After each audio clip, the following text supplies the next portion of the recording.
welcome to the Great Detectives of Old Time Radio. From Boise, Idaho, this is your host, Adam Graham. If you have a comment, email it to me, box13@greatdetectives.net. Follow us on Twitter at Radio Detectives and become one of our friends on Facebook, facebook.com/Radio Detectives. Today's program is brought to you in part by the financial support of our listeners, and I want to thank Randy for sending a donation with the Zelle app to box13@greatdetectives.net. If you'd like to use PayPal, go to support.greatdetectives.net. In addition, you can mail in a check to Adam Graham, P.O. Box 15913, 15913, Boise, Idaho 83715. And I want to go ahead and thank Sharon for sending in a donation that way. And you can also become one of our ongoing Patreon supporters for as little as $2 per month. Just check out patreon.greatdetectives.net. Well, now it's time for today's episode of Box 13, The Clay Pigeon.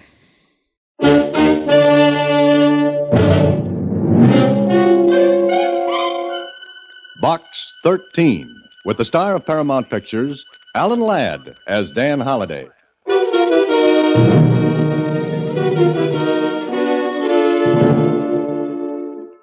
Box 13, care of the Star-Times.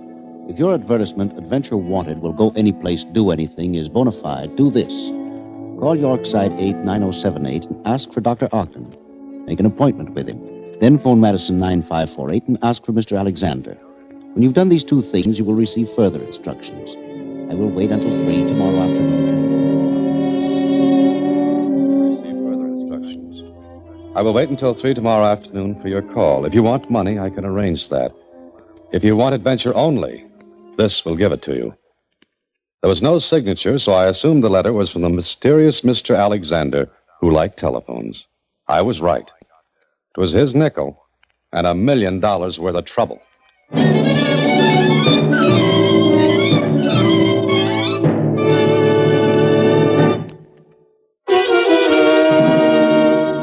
And now, back to Box 13 and Dan Holliday's newest adventure, The Clay Pigeon.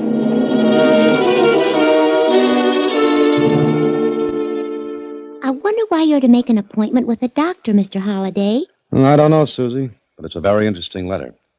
I'll tell you what, suppose you dial the first number for me, and we'll get in touch with Dr. Ogden. Uh-huh. Let's see, that was Yorkside 89078. When you get the number, ask for Dr. Ogden, Susie. Mm-hmm. Hello? Hello. Dr. Ogden, please. This is Dr. Ogden speaking. Oh, thank you. Just a minute.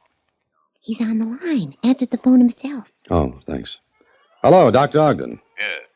I'd like to make an appointment to see you. Today? Well, let's say at your convenience. Well, would tomorrow be all right with you? Fine. What time? 2 o'clock sharp. 2 o'clock sharp. Fine. You know the address?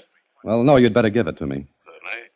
7869 River Lane Terrace. Oh, just a second. Susie. Uh-huh. Take this down. That was 7869 River Lane Terrace. Yes, that's it. Okay, tomorrow at 2 then. I'll be waiting for you. Oh, just a second, Doctor. Yes? Don't you want to know who I am? No. I prefer to find it out my way. Goodbye. What'd he say? I don't know, but it sounded like I prefer to find it out my way. Well, what's he mean by that? I wish I knew. Let's call that other number, Madison 9548. Want me to get it for you? Might as well. There's no fun being on first base if there's a chance of scoring. Go ahead. Now, what kind of a doctor prefers to find out the names of his patients his own way? Hello? Mr. Alexander? Yes, who's this? Just a second. Here he is, the party of the second part. Oh, okay. Hello, this is Box 13, Mr. Alexander. Oh, yes. Did you call Dr. Ogden? Yes, I did. I have an appointment with him for 2 o'clock tomorrow afternoon. Good. Will you keep it? Well, that all depends on what's going to happen next. I think you'll like it. Now, can you remember a name and a message? Well, I think so. I've remembered my own name for a long time. Good. Here's the name. Listening? I'm still here. Matthew Carey. Did you get it? Matthew Carey, right? Yes. Now, remember this. The dead shall not stay dead. Did you hear it? I thought you said the dead shall not stay dead. That's correct. It's not difficult to remember. You're right, Mr. Alexander. But now that I have the name Matthew Carey in the message, what do I do with him? I think you'll know what to do when you see Dr. Ogden. Goodbye. Hey, Alexander. Hey. He hung up, huh? Yeah, he hung up. Susie, this is either a big rib or it starts out as one of the craziest chases I've ever had. Well, all you can do is see Dr. Ogden tomorrow at 2. Yeah, see Dr. Ogden tomorrow at 2. Okay, Susie, hung for a sheep as well as a lamb. Dr. Ogden will see me tomorrow. So, the next day at 2 o'clock sharp, I pushed a bell button underneath the neat little brass plate that said Dr. Ogden. I waited, and the door clicked and swung open by itself. I stood in a dimly lighted hall. I was getting accustomed to the lights when the door closed behind me. Then I heard... Please come down the hall. Where are you? Second door to your left as you walk this way down the hall away from the front door. Please come in. Oh, thank you.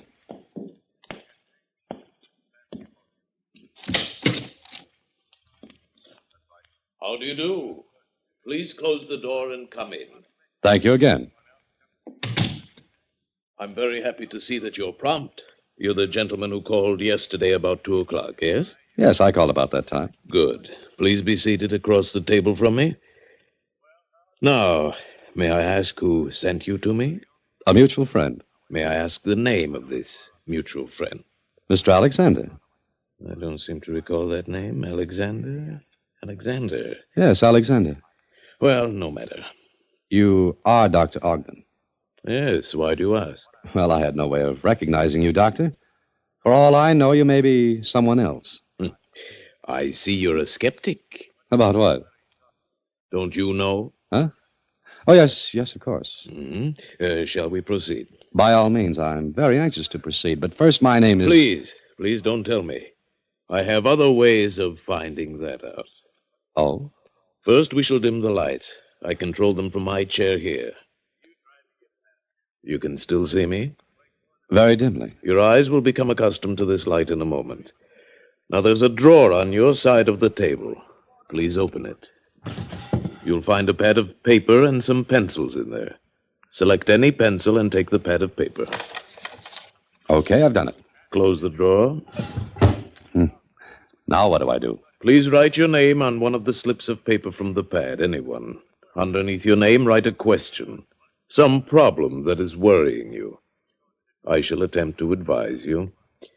I hope your skepticism does not interfere with our rapport. Wait a minute. You mean you're... What were you going to say? Let me get this straight. I'm to write my name on a slip of paper. Yes, and underneath any message, question, problem. Name. And a message.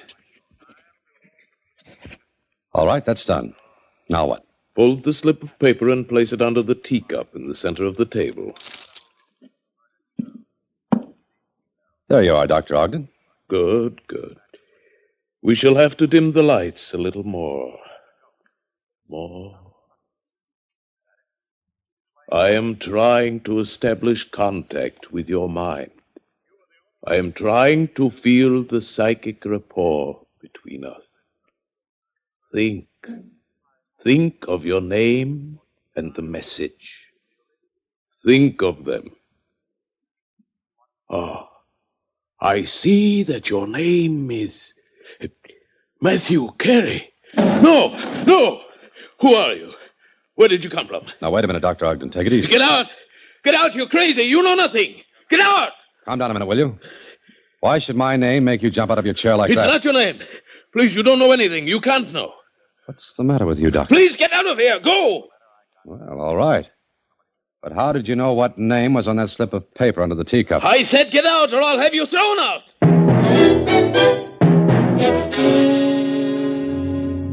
Well, an invitation like that, what else is there to do? I left Dr. Ogden feeling a little as though I'd struck a match and a house a mile away went up in flames. Who was Matthew Carey? More important at the moment, who was Mr. Alexander? I stepped into a drugstore on the way back to my office. Dialed Madison 9548. No Mr. Alexander. It was a payphone in a market.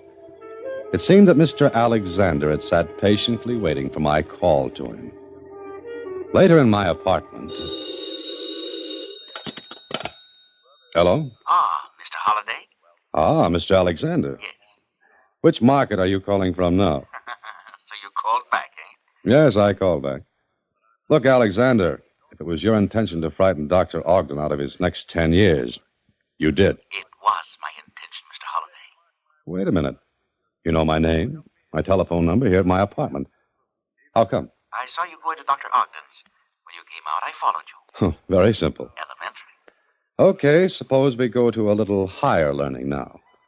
Who is Matthew Carey? And why did that name and message frighten Ogden out of his wits? Are you interested, Mr. Holliday? I think so, Mr. Alexander. But I'd like to know what the game is. Will you go on with it? I'll admit it has its points. Good. Well, then, you saw the reaction the name and message got from Dr. Ogden. The electric chair would have been a little less irritating to him. Then play along. He'll undoubtedly come to see you or try to contact you in some way. See him, talk with him. But whatever he says or does, don't let on what you're doing. Mr. Alexander, that is the simplest thing in the world for me to do because I haven't the least idea what it is I'm doing. When he contacts you, be mysterious. Pretend you know something. What makes you think that I'm that good an actor? Please do it. You won't be sorry. I still think it's a rib, a joke. Oh, it is, Mr. Holliday. But the joke is on our friend Dr. Ogden. Oh, he's not laughing. He doesn't have a sense of humor. But will you play along for just a little while longer? If you'll tell me one thing. And what's that? Where does it all end? And what good is it doing you? I'm not sure where it will end. As for the good it does me, it will keep me from being killed. Good night.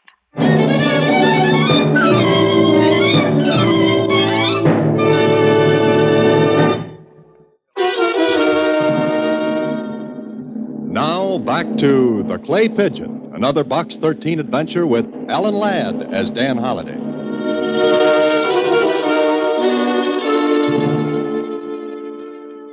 Well, Mr. Alexander's last words sat me up straight. I wanted to go to the police, but with what?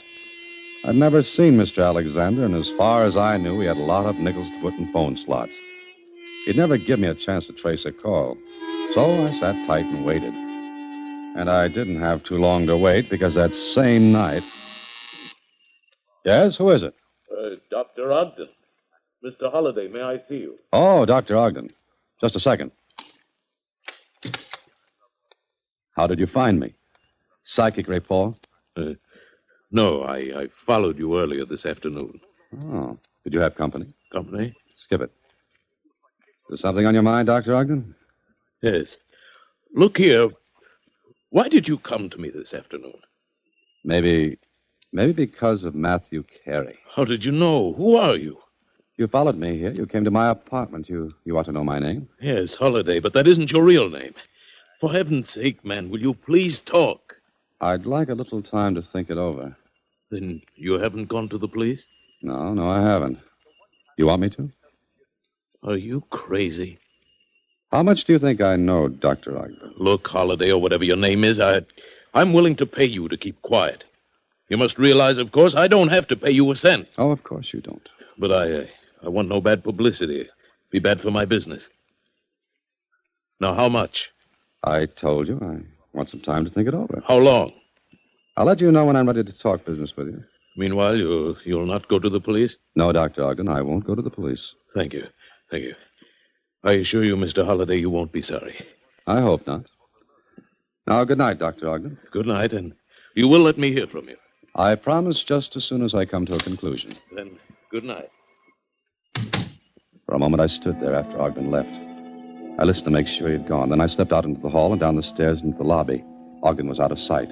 But to make sure, I asked the clerk. Yes, I saw him, Mr. Holliday. He's gone. Thanks. There was no one with him. I didn't see anyone. Okay, I'm going to step outside for a minute and be right back. Hold any calls that come. Yes, sir, Mr. Holliday. There was no one in sight on the sidewalk. The traffic was thin. I was almost sure that Ogden hadn't come alone. Why, I don't know. But I walked a little piece down the street. I was about 50 yards away from my apartment building when... Mr. Holliday. Holliday. Huh? Who is it? Alexander. Where are you? This doorway. I didn't want Ogden to see me. Please come here. Come on out. Let me take a look at you. No, I've got to be sure Ogden doesn't see me. He's gone. I can't take the chance. Now, please come here. I want to tell you something. All right. Okay, what have you got to tell me? This. Feeling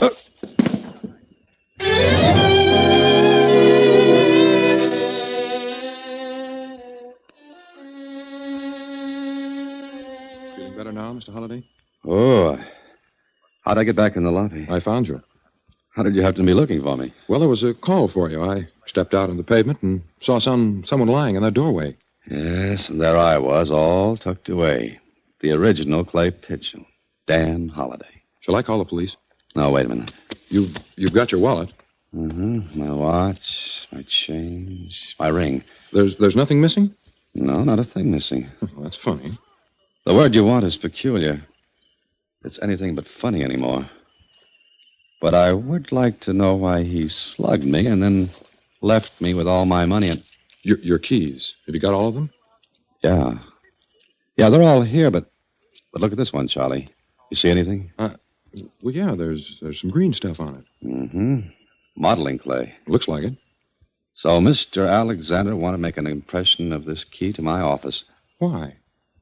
Charlie, someday I'm going to catch up with Mr. Alexander and get an answer to a lot of questions.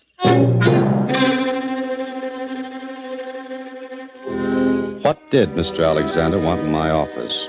The only way to find that out was to go there. I called Susie, got her out of bed, and an hour later met her at the office. Gee, I was scared when you called, Mr. Holliday. Yeah, but I needed you to take a look around this office. See if anything's missing. You take that side of the room, Susie. I'll try and come over here. But there's nothing here worth stealing. File cabinets are still locked. None of them forced? They don't look like it. Open them and look inside. All right. Not a paper disturbed, not even a pencil out of place. Okay, I'm crazy. I give up. How about the cabinets, Susie? Gee, they're just like I left them when I went home. I remember straightening them today because I wanted to find that... Okay, let's forget it. You know what I think, Mr. Holliday? Now, what do you think, Susie? I think Mr. Alexander is a lunatic. Well, tell him to move over. He's getting company. The guy slugs me, makes an impression on my office key, and now what? You know, Mr. Holliday, I think you ought to find out about that Matthew Carey. Hey, that's an idea, Susie. Okay, pack up and go home now. Tomorrow, you and I are going to the morgue of the Star-Times, and we'll see what we shall see.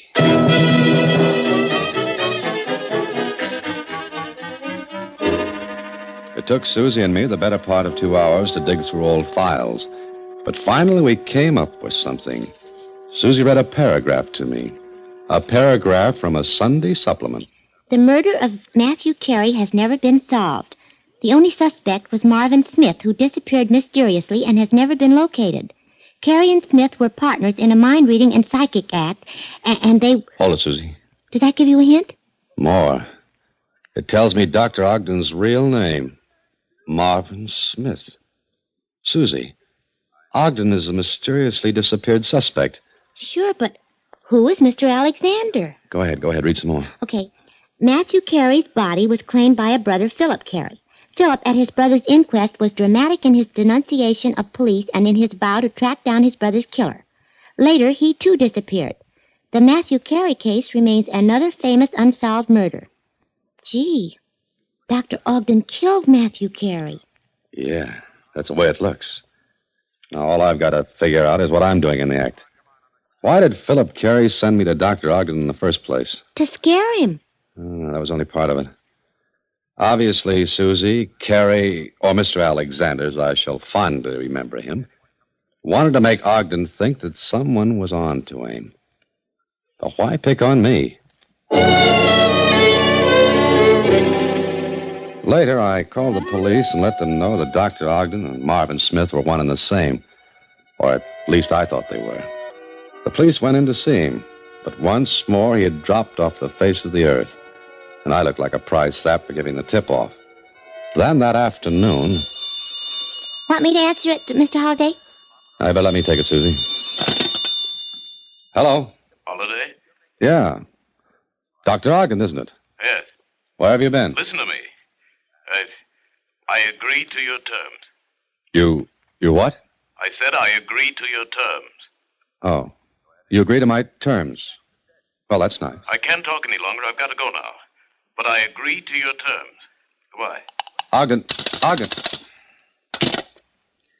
You know, Susie, someday I'm going to have that instrument taken out and thrown in the river. Is something the matter? Yeah, something's the matter, and it's all with me. That was Dr. Ogden, huh? That was Dr. Ogden. And he agrees to my terms. He agrees to your terms? What terms? That's the question, Susie. What terms? Now... Oh, no, not again. I'll answer it. No, I brought this on myself. I'll take it. Hello. Good afternoon, Mr. Holliday. Well, Mr. Alexander, how do you do? How's your head? How would your head be after a bolero was drummed out on it? I'm very sorry I had to do that, but it was necessary.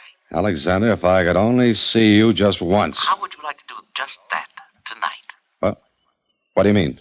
Meet me at midnight tonight at the corner of Bay Boulevard and Shore Drive. It's a pretty lonely neighborhood. What's the idea? You would like to see this finished, wouldn't you? Yes. Yes, I would. Then meet me, but come alone. Absolutely alone, understand? What if I don't? I'll be very disappointed in you. Goodbye. What now, Mr. Holliday? Good question, Susie. I've already made the police think I'm a little off by sending them after Ogden.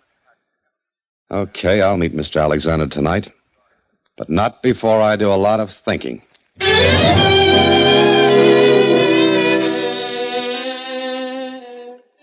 So I thought, and made up my mind to meet Alexander. But I also made up my mind to get there ahead of time. So I drove to within 3 blocks of Bay Boulevard and Shore Drive, parked, and began to walk quietly. I stayed in the shadows and made sure I wasn't being followed. Then I saw him. The man crouched behind a billboard. Someone had the same idea I had. Get there early and avoid the rush. Well, at last I was going to meet Mr. Alexander, but not face to face. I crept up in back of him and... Easy, Alexander. Take it easy. Holiday. Huh? Ogden. Please. I was going to meet you as you asked. I was just seeing if everything was clear. Meet me? At Bay Boulevard and Shore Drive? Yes, that's what he said. I said? Let that go for a minute. Why are you waiting a block away from the corner? I told you I just wanted to see if all was clear. Hold still a minute. Oh, nice gun you've got here, Dr. Ogden. Was I going the way of Matthew Carey? No, I swear it. Look, see? I brought the money. $5,000, as you said in your letter. Letter? What letter? This one. Give it to me. And stand a little distance from me. Do you want more? I'll get it. Only please, don't kill me. Please. Shut up. Was this letter sent to you? Yes, Why are you asking that? Now I get it. I think. Huh? Look, Ogden, it's still 20 minutes before midnight. You're going to do what I say. Walk to the meeting place. I'll join you at midnight, and you pass over the money. But I'll keep your gun just in case. What are you talking about? You'll do as I say, or we'll go to the police right now. Mr. Marvin Smith. Smith? Oh, that hit home, didn't it? Okay, we wait 10 minutes, and you start toward the meeting place.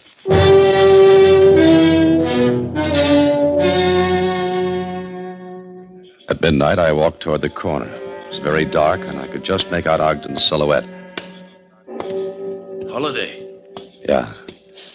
Now, remember what you're to do. Hand me that package of money. Yes, here. Now, as I walk away, I'll fire your gun. I'll drop to the pavement. You stand right there. Get it? Yes. Okay. Here goes.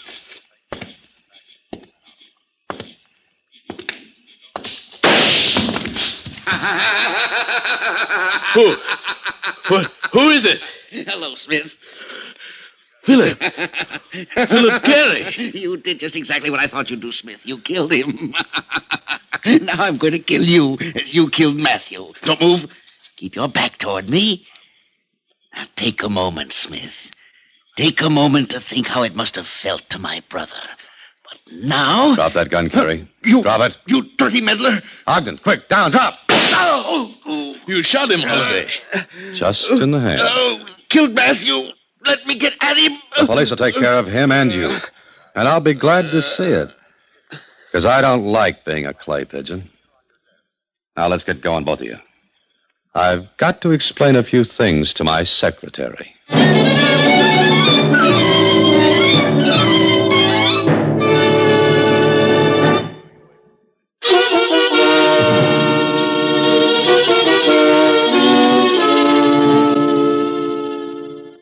So Mr. Alexander, or Philip Carey, took just one piece of stationery and wrote Ogden a blackmail letter on your typewriter. That's why we found nothing missing. Right, Susie. One piece of paper wouldn't be missed. But if it hadn't been for the clay on the key, I wouldn't have known he even got in here. But what was he going to do? It was a beautiful setup, Susie. He sent Ogden the blackmail letter. Ogden thought I sent it and was blackmailing him. Ogden was set to kill me, which is just what Alexander or Carey wanted. Okay, so Ogden kills me. Then Alexander steps in, kills Ogden, puts the gun in my dead little hand, and goes away for good. And then? And what did the police find? $5,000 in my pocket, a blackmail letter to Ogden written on my stationery, my typewriter. It's an open and shut case, shut right on my neck. Aha, but there's one thing wrong. What? I could have testified differently. I knew the whole thing. Alexander wouldn't have gotten away with it. I don't like to keep things from you, Susie, but I was going to. What? Mr. Alexander would have come after you. Mr. Holliday, let's take the ad out of the Star Times for a while. Then what will we do for excitement? Good night, Susie. Listen in again next week when, through the courtesy of Paramount Pictures, Alan Ladd stars as Dan Holliday in Box 13. Box 13 is directed by Richard Sandville, and this week's original story was written by Russell Hughes. Original music is composed and conducted by Rudy Schrager, and the part of Susie is played by Sylvia Picker. Vern Karstensen is in charge of production. Box 13 is a Mayfair production from Hollywood. Watch for Alan Ladd in his latest Paramount picture. Welcome back. That was a great episode. I loved how they managed to really keep you guessing as to what was going on. And this is one of those episodes that just really plays to the strength of the idea of Box 13 and gives you the type of story that you couldn't get on every other radio detective series. I did like at the end where the guy called Dan a meddler. When you invite someone in to your affair with the intent of having them dead at the end and they foil your plan, that doesn't make them a meddler. Susie's request that they pull the Box 13 ad for a couple weeks was understandable, though maybe a bit pointless since it's very possible that they could have another nutcase with a letter sent to Box 13 from the ad being out and just how long it took for the mail.